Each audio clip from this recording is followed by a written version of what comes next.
సంస్కృతి సంపద YouTube channel తరపున అందరికీ స్వాగతం. ఉపనిషద్ విజ్ఞానం గురించి శ్రీ లోకనాథం గారు ధారావాహిక ప్రసంగం ఇస్తున్నారు. వారి ధారావాహిక ప్రసంగంలో ఈరోజు 45వ ప్రసంగం చేస్తున్నారు. ఈరోజు ఉపనిషత్తు ఈశా ఆస్యోపనిషత్ గురించి వారు ప్రసంగిస్తారు. శ్రీ లోకనాథం గారికి స్వాగతం. ధన్యవాదాలు. ఓం తత్సత్. ఓం గురవే సర్వలోకానాం భిషజే భవరోగిణాం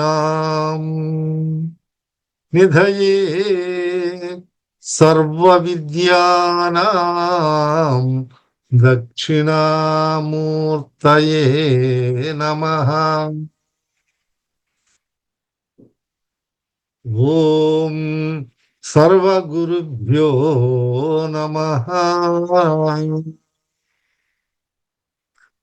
పరిపూర్ణ పరబ్రహ్మ స్వరూపులైన ప్రియాత్మ బంధువులారా వందనములు. మనము ఈశావాస్యోపనిషత్తును గురించి చర్చించుకుంటున్నాము. ఓం పూర్ణమదః పూర్ణమిదం పూర్ణాత్ పూర్ణముదచ్యతే పూర్ణస్య పూర్ణమాదాయ పూర్ణమేవావశిష్యతే. ఈశావాస్యోపనిషత్తు ప్రథమ మంత్రములో జ్ఞాన మార్గము గురించి తెలియజేసి సాంఖ్యులకు జ్ఞానయోగాన్ని బోధించినది. ఎవరైతే జ్ఞాన మార్గములో పయనించగలరో, శక్తి సామర్థ్యములు గలవో అటువంటి వారికి అందరికీ ఈశావాస్యమిదం సర్వం అనే మంత్రముతో బోధించినది. తదుపరి మంత్రములో కర్మయోగేన యోగినం, జ్ఞాననిష్టలో ఉండి జ్ఞాన మార్గములో పయనించిన వారికి కర్మల ద్వారా యోగ కర్మసు కౌశలం అనే రీతిలో నిత్య జీవితములో ప్రతి ఒక్కరు కూడా కర్మలను చేయాలి, నిష్కామముగా చేయాలి, సోమర్ధనానికి చోటు ఇవ్వరాదు అనే గొప్ప ఉద్దేశంతో ఎవరి పనులు వాళ్ళు చక్కగా చేసుకుంటూ ఈశ్వరార్పణ బుద్ధితో చేసినట్లయితే చిత్తశుద్ధి కలిగి తద్వారా జ్ఞానాన్ని ఆర్జించవచ్చు అనేది సత్సంకల్పంతో మనకు కర్మలు చేయమని తెలియజేస్తున్నది. అందులో విహిత కర్మలు, కామ్యకర్మలు, నిత్య నైమిత్తిక కర్మలు ఇవన్నీ చేయాలని శృతి శాసించుతున్నది. అయితే మనము నిత్య కర్మలను గురించి మనము తెలుసుకుంటూ దేవయజ్ఞము, ఋషి యజ్ఞము, పితృయజ్ఞము, అతిథి యజ్ఞము, భూత యజ్ఞము ఈ ఐదుటిని పంచ యజ్ఞాలని చెప్పారు కనుక మనము ఇంతవరకు ఆ దైవయజ్ఞము, ఋషి యజ్ఞము అలాగే పితృయజ్ఞం గురించి కొంతవరకు తెలుసుకున్నాం. తల్లిదండ్రులను సేవించండి. జన్మనిచ్చినటువంటి తల్లిదండ్రులే నడయాడే దేవుళ్ళుగా వారిని మనము సేవించాలి, వారి సేవలో తరించాలి. వారు వృద్ధాప్యమైనప్పుడు వారికి కావలసిన సకల సదుపాయాలు కలగజేయాలి. అందువల్ల మాతృదేవో భవ, పితృదేవో భవ అని ఉపనిషత్తు వేదము తెలియజేస్తున్నది. కాబట్టి నేటి కాలములో చాలా మంది ఈ మాతా పితరులు వృద్ధాశ్రమంలో ఉంటూ ఆ బలహీనులై తరువాత ఎవరు తోడు లేకుండా తన మన అనేవారు దూరమై చాలా దయనీయ స్థితిలో ఉన్నారనేది అందరికీ తెలిసిన విషయమే. కాబట్టి ఉపనిషత్తు ఈ పితరులను సేవించాలని ఎప్పుడో మొట్టమొదట్లోనే తెలియజేస్తున్నది. ఇది అందరూ కూడా గుర్తించుకోదగినటువంటి విషయము. తదుపరి అతిథి యజ్ఞము. అతిథి దేవో అంటే అతిథి కూడా దైవంతో సమానము. భిక్షగాడు కూడా మనల్ని ఉద్ధరించేదానికి వచ్చిన దైవ స్వరూపములో వచ్చినటువంటి వారు. వారికి మనము దానము చేయడం కాదు, అతను దానము స్వీకరించడం వలన, దానము తీసుకునటం వలన ఇచ్చిన వారిని ఉద్ధరిస్తున్నాడు అని చెప్పింది శాస్త్రము. చూచిదరా? అలాగే ఈ అతిథి యజ్ఞం కూడా, అంటే అతిథి దేవో భవ, అతిథిని మన వాళ్ళను, అనుకోకుండా వచ్చినటువంటి వాళ్ళను కూడా దైవ సమానంగా ఎంచి వారికి గౌరవ మర్యాదలు చేయాలి. అతిథి పూజలో చాలా ప్రయోజనాలు ఉన్నాయి. అది అతిథి కావచ్చు, స్నేహితులు రావచ్చు, ఇంక బంధువులు రావచ్చు, ఎవరైనా కూడా మన ఇంటికి వారినందరినీ కూడా మనము సకల మర్యాదలు యథోచితంగా శక్తి సామర్థ్యాలను అనుసరించి చేయాలి. మరి కృష్ణుని ఇంటికి బాల్య స్నేహితుడు అనుకోకుండా పోయినప్పుడు ఆయన ఏ విధంగా, కృష్ణుడు ఈయనకి ఏ విధంగా సపర్యలు చేసి ఆయన కాళ్ళు కడిగి ఆయన తెచ్చినటువంటి అటుకులు తిని ఆయనకి ఎంతో ఐశ్వర్యం ఇస్తే, ఇంకా ఇవ్వబోతూ ఉంటే లక్ష్మీదేవి ఆమె వచ్చి అడ్డపడిందని మనం కథను విన్నాము, జరిగినటువంటి విషయం. కాబట్టి మన భారతీయ సంస్కృతి సాంప్రదాయములో అతిథిని మనం ఎంతో గౌరవ మర్యాదలతో మనం పూజిస్తాం. వాళ్లకు సకల సేవలు చేస్తారు. స్నానం చేయించడము, వారికి వసతి కల్పించడము, ఒక ఇంటి కంటే అతనికి సంతృప్తి చెందే విధానంగా చేయమని చెప్తుంది శాస్త్రం. కాబట్టి వారిని మనము సేవించవలసినటువంటి, వాళ్ళకి అన్నార్సి రానివ్వండి, అనుకోకుండా రానివ్వండి, దారిని పోయేవాళ్ళు మనం చూస్తూ ఉంటాం. చాలా అన్న సత్రాలు వెలసి ఉన్నాయి.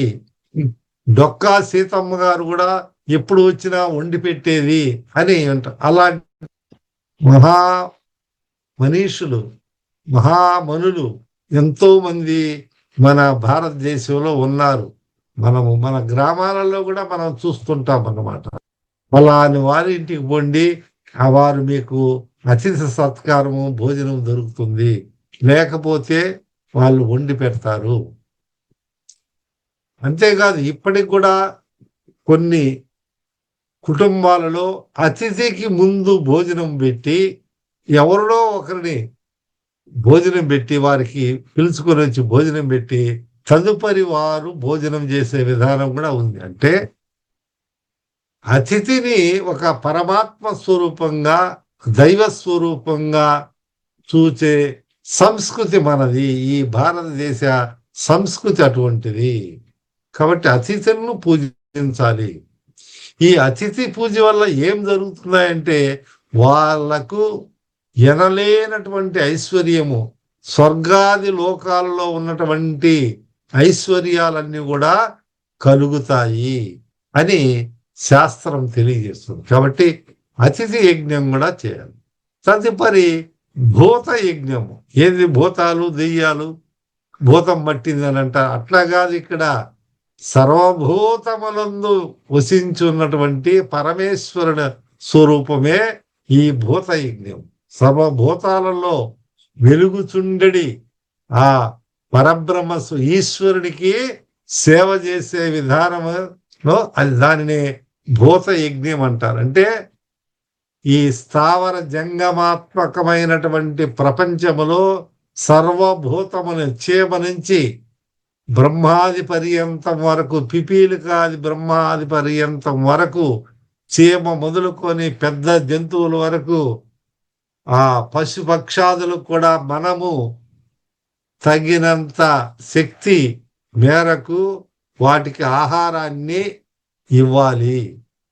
నేను చూశాను, మా తండ్రి గారు చక్కెరను పంపించి ఆ చీమలకు ఎక్కడో ఉన్నటువంటి ఆ చెట్ల దగ్గర అక్కడంతా చక్కెర వేయించేవాళ్ళు. అప్పుడు నాకు అర్థం కాలేదు ఇది భూతయజ్ఞం అని. ఇప్పుడు ఉపన్యాసం ఈ ఉపనిషత్తుల గురించి చెప్తూ ఉంటే ఓహో ఇదంతా భూతయజ్ఞము. అట్లా వాటికి వారి వారి శక్త్యానుసారము చెయ్యాలి. ఎందుకు చెయ్యాలండి? ఏం చేయకపోతే ఏమంటే ఇవి మన దైనందిన జీవితములో, మన జీవన యానములో మనకు తెలియకుండా ఎన్నో కాళ్ళ కింద పడి క్రిమి కీటకాలు కూడా బలిపోయి అంటే హతమైపోతున్నాయి. కాబట్టి తెలియకుండా జరిగే ఈ భూతకోటికి పాప పరిహారం కావాలంటే ఈ భూత యజ్ఞం అంటే వీటికి కూడా మనము సేవ చేయాలి, వాటికి కూడా ఆహారాన్ని అందించాలి అని ఈ పంచయజ్ఞంలో భూత యజ్ఞం కూడా చెప్పబడింది. మనము చూస్తుంటాము మరి జైన మతస్థులు కొంతమంది గాలిని పీల్స్తే ఆ గాలిలో కూడా క్రిములు ఉంటాయి, లోపల పోయి అవి చనిపోతాయనే ఉద్దేశంతో వాళ్ళు ఒక వస్త్రాన్ని, ఒక గుడ్డను, తెల్ల గుడ్డను ఆ చెవులకు ముక్కులకు ఆ మధ్యలో పెట్టుకొని ఉంటారని. అంటే అవి కూడా మా వల్ల వాటికి హాని కలగకూడదనే ఉద్దేశంతో అని చెప్తారు. అంటే జీవహింస పనికి రాదు, అహింస పరమో ధర్మ అనే సిద్ధాంతంతో మన అహింసా తత్వంతో మనము ప్రవర్తించాలి. అంతేకాదు బస్సుల్లో తిరిగేటప్పుడు కానీ లారీలు లేకపోతే స్కూటర్లు అవి మనము వాహనంలో పోతూ ఉంటే ఆ టైర్ కింద పడి ఎన్నో మనకు తెలియకుండా క్రిమి కీటకాలు, ఒక జంతువులు ప్రాణాలు కోల్పోవడము, లేదా ఏదైనా అవయవ లోపం జరగడము, ఇటువంటి అన్ని కొన్ని పాపాలు జరుగుతాయి. అనుకోకుండా చేసినటువంటి పాపాలకు కూడా పరిహారం అవుతుంది. అదేవిధంగా మేమేమన్నా కావాలని చేశామా, దారిలో పోతా ఉంటే దాన్ని ఆ క్రిములను అక్కడ ఉండవని చెప్పామా అని కొంతమంది వాదించవచ్చు. అగ్నిని తెలిసి పట్టుకున్నా తెలియక పట్టుకున్నా ఏ విధంగా కాలుతుందో దాని నైజమో దాని యొక్క స్వభావమో అదే విధంగా మనకు చేసినా తెలియక చేసినా దాని యొక్క దోషం అంటుకుంటుంది. తెలిసి చేస్తే ఎక్కువ అది పదింతలై మరి పీకకు చుట్టుకుంటుంది. తెలియకపోతే ఏదో కొంత దాని దోషంలో ఉన్నటువంటి కొత్త ఉంటుందన్నమాట. ఆ విధంగా అంతేకాదు ఈ పంచయజ్ఞాలంతా కూడా మానవులు ఆచరించాలి. ఇంకా చెప్తారు శాస్త్రం ఖండిని, కేశిని, చుల్లి, ఉదకుంభీచ మార్జని. ఖండిని అంటే మన వాళ్ళు ఇంట్లో కాయగూరలను తరిగేటప్పుడు ఆ కాయగూరలు తరుగుతారు. ఒక కత్తి తీసుకొని ఆ కత్తిపీట మీదలో తరగడం కానీ, లేదా ఒక పీట వేసుకొని ఒక కత్తి తీసుకొని దాన్ని ఖండిని అంటే ఖండిస్తారు. అవి ఖండించినప్పుడు దాని లోపల ఏమన్నా ఉన్న జీవులు కానీ అటువంటివి కూడా మనకు సూక్ష్మ క్రియలు, సూక్ష్మాతి సూక్ష్మ క్రియలు కూడా ఉంటాయి కదా, అవి కూడా 84 లక్షల జీవరాశుల్లో అంతర్భాగమే. కాబట్టి అది ఖండిని, పేషిని ఊడుస్తా ఉంటారు ఇంటి దగ్గర. మనము అవి వాటిని తో పరిసరాలు పరిశుభ్రం చేసేటప్పుడు తొక్కుతూ లేకపోతే ఆ చీపురుతోనో ఇంకొకటో చేసినప్పుడు అందులో కొన్ని క్రిములు కూడా పడి చనిపోయేదానికి ఆస్కారం ఉంది. చుల్లి, అగ్నిలో మనం వంట చేసేట ఉదకం బీచ మార్జని, అంటే మనం వంట వండేటప్పుడు లేదా పాకం చేసే వండేటప్పుడు కానీ, వాటి పొయ్యి మంటేసేటప్పుడు కానీ, ఇట్లా మన నిత్య జీవితములో ప్రతి ప్రతి సంసారములో ప్రతి కుటుంబములో ఇవన్నీ తప్పనిసరి. మేము ఇవన్నీ చేయమండి, వేరే మా పని మనిషి చేస్తారు, మేము ఎక్కడికి చేస్తాము, మాకు హోటల్ నుంచి మేము ఆర్డర్ పెడితే మనకు భోజనం వస్తుంది అని కొంతమంది వీటిని విపరీత అర్థంలో చెప్పే వాళ్ళు కూడా ఉన్నారు. అయినప్పటికీ కూడా వాళ్ళ చేత చేయించినా కానీ ఎవరికి, యజమానికి ఇది దోషం అన్నమాట. పిల్లవాళ్ళు చేసినా కూడా 5 సంవత్సరాల వరకు వాళ్ళ ఇంట్లో పిల్లవాళ్ళు తెలిసి చేసి తెలియక చేసినా ఏదైనా దోషం జరిగితే అది తల్లిదండ్రులకు బాధ్యత వహిస్తుంది, అది తల్లిదండ్రులకు చుట్టుకుంటుంది, శాస్త్ర నియమం అది. కాబట్టి మనం పిల్లవాళ్ళ చేత కూడా ఇటువంటి జరగకుండా చూసుకోవాలంటే జాగ్రత్తగా ఉండాలి. అందువలన ఈ పంచయజ్ఞములు అనేది ఏర్పాటు చేశారు పెద్దలు. ఖండిని, పేషిని, చుల్లి, ఉదకుంభీచ మార్జని ఇటువంటి దైనందిన కార్యక్రమాల్లో జరిగే హింసను పరిహారార్థము, ఆ పాప పరిహారార్థము ఈ పంచయజ్ఞాలను తప్పనిసరిగా మనుష్య మాతృలు ఆచరించాలి. మనంగా చాలా మంది చూస్తూ ఉంటాం ఈ పంచభూత యజ్ఞంలో వీళ్ళంతా ఏం చేస్తూ ఉంటారు, మార్వాడీస్ కానీ కొన్ని దేవాలయాల దగ్గర రొట్టెల పండుగని కూడా చేసుకుంటారు.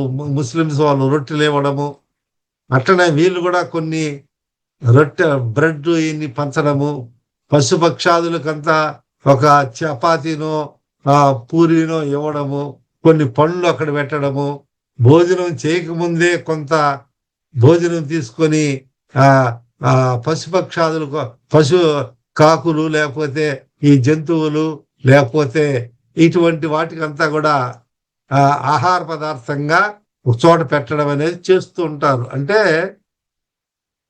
ఈ భావము అంటే జీవ సర్వభూత కోటిని కూడా వాటికి ప్రాణం ఉంది, మన వల్లే అవి కూడా ఆహారం కావాలి.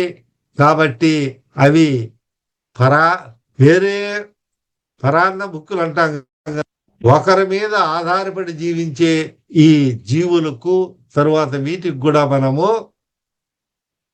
ఈ పంచయజ్ఞాల ద్వారా ఆహార పదార్థాలు అందించాలి. మరి పూజ చేయడం ఇవన్నీ కూడా మనం చేస్తాం. కాబట్టి ఇటువంటి ఈ ఎన్ని రకాలైనటువంటి క్రిమి కీటకాలకు కానీ జంతువులకు కానీ ఇంకొక రకాల కానీ మన వల్ల వాటికి హాని కలిగితే వాటి బారి నుండి తప్పించుకునేదానికి కానీ లేదా ఉన్నతమైనటువంటి మా ఉద్దేశంతో ఈ యజ్ఞములు అనేది మన ఋషులు ఏర్పాటు చేసి ఉన్నారు. అది చాలా మంచిది. కాబట్టి మనము ఇట్లా ఏవైనా కూడా ఒక చీమలకు కూడా పెట్టడము, చూడండి ఎంత ఆ చీమకు కూడా శివుని ఆజ్ఞ లేదు చీమైన కథలంటే, అటువంటి చీమకు కూడా అదేమి మనకు హాని కూడా వాటికి అంతా కూడా మనం వేయాలి అనే ఒక భావము, అది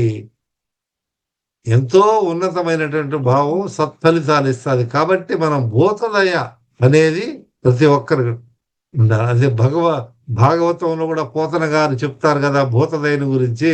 కాబట్టి ఈ పంచయజ్ఞాలు అందరూ కూడా తప్పనిసరిగా ఆచరించాలి. వీటిని శాస్త్ర విహిత కర్మలు అని అంటారు, మనం చెప్పుకున్నాం. అలాగే ఈ కర్మ చేసే విధానములో మనము తగు జాగ్రత్తలు పాటించాలి. ఈ మనం నేను పెడుతున్నాను, వాటికంతా నేను పోషిస్తున్నాను అనే యొక్క భావము, లేదా నేను ధనికుణ్ణి లేదా నేను ఐశ్వర్యవంతుణ్ణి, అందువల్ల నలుగురికి భోజనం పెడుతున్నాను అనే భావము రాకూడదు. అది ఈశ్వరార్పణ బుద్ధితో చేయమంటున్నారు. ఒక దైవానికి మనం ఏ విధంగా నివేదన చేస్తామో అటువంటి భావంతో చేసినప్పుడు వీరికి చేసినటువంటి వారికి పుణ్యం వచ్చి, తద్వారా నిష్కామంగా చేస్తే చిత్తశుద్ధి ఏర్పడుతుంది. అప్పుడు ఆ చిత్తంలో ఉన్నటువంటి దోషాలు ఏమి అని మనం చెప్పుకున్నాము?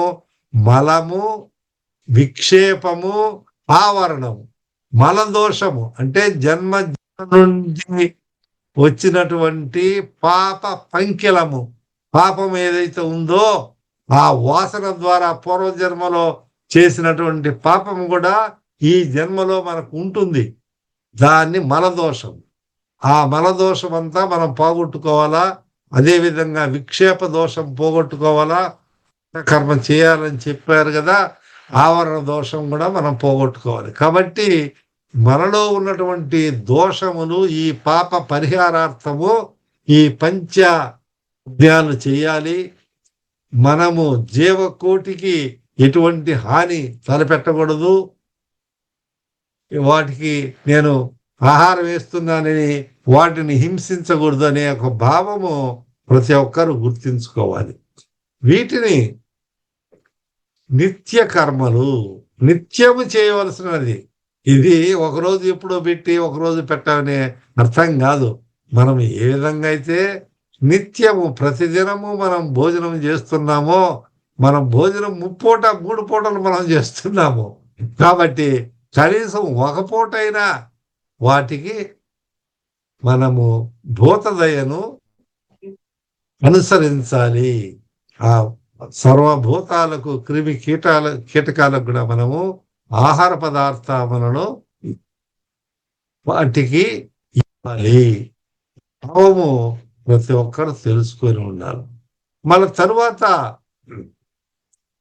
నైమిత్తిక కర్మలు, ఒక నిమిత్తము చేత నిమిత్త మాత్రమా కర్తవ్యతయా విహితాని నైమిత్తికాని. అంటే మనము నిత్య కర్మల్లో ఆ పంచయజ్ఞాలను గురించి తెలుసుకున్నాము. ఇప్పుడు అంతేకాకుండా నైమిత్తిక కర్మలు, ఈ కర్మలు, ఈ పనులు, దీనికి పేరేమిటి? నైమిత్తిక కర్మలు. అంటే నిమిత్త మాత్రమాసాధ్య అవశ్య కర్తవ్యతయా విహితాని నైమిత్తికాని. అంటే నిమిత్తం అంటే ఒక కారణం, నిమిత్తం అంటే ఆ ప్రత్యేకమైనటువంటి దానికి ఒక కారణము. మన శాస్త్రాలు ఏర్పరిచినటువంటి దానిని అవశ్యముగా చేయదగినవి. అంటే ఒక నిమిత్తాన్ని ఆశ్రయించి వచ్చినవి, శాస్త్ర విహితములైనవి. అవి శాస్త్రము ఈ కార్యక్రమాలను చేయాలని తెలియజేస్తున్నది.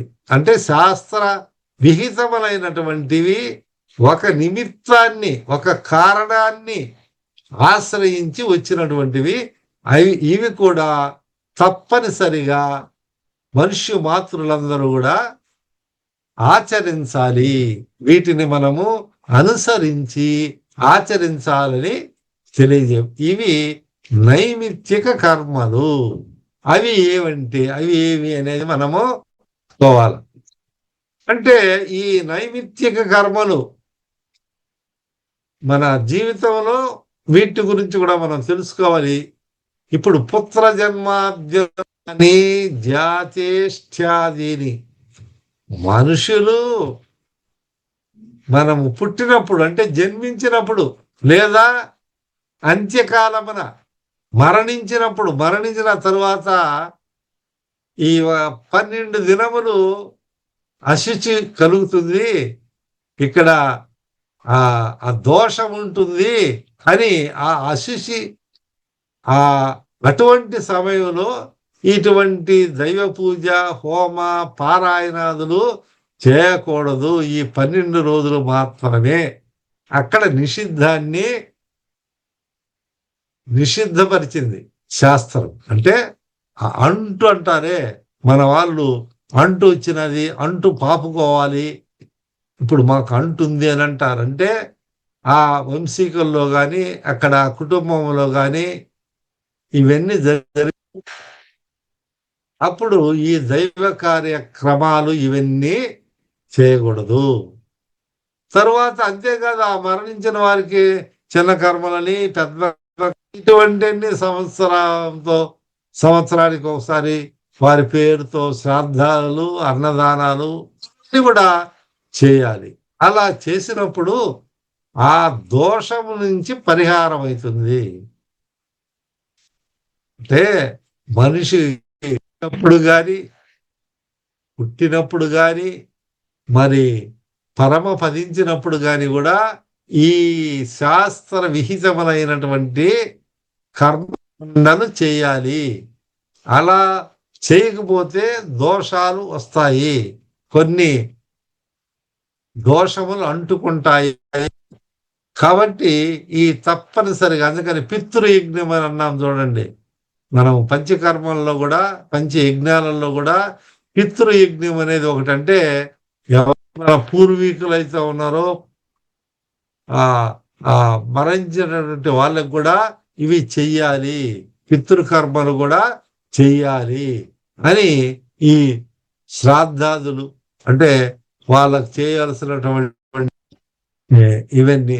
అలాగే శ్రాద్ధ కర్మలే కాకుండా అన్న సమారాధనలు, అన్నదానాలు, నలుగురికి భోజనం పెట్టించడం, ఇవన్నీ కూడా ఆ సందర్భాలలో చేస్తూ ఉంటారు. ఎందుకంటే ఇవన్నీ కూడా శాస్త్రం చెప్పినది కాబట్టి అన్నదానం చేయండి, ఆయన నలుగురికి వారి పేరుతో మనం అన్నదానం చేస్తే వారి ఆత్మకు శాంతి చేకూరుతుందని తెలియజేస్తున్నారు. కాబట్టి మనము ఈ ఈశావాస్యోపనిషత్తు తెలియజేసినటువంటి విషయాలను పాటించాలని మిమ్మల్ని అంతా నేను కోరుకుంటూ, ఓం పూర్ణమదః పూర్ణమిదం పూర్ణాత్ పూర్ణముదచ్యతే పూర్ణస్య పూర్ణమాదాయ పూర్ణమేవావశిష్యతే. హరి ఓం తత్సత్. ఓం.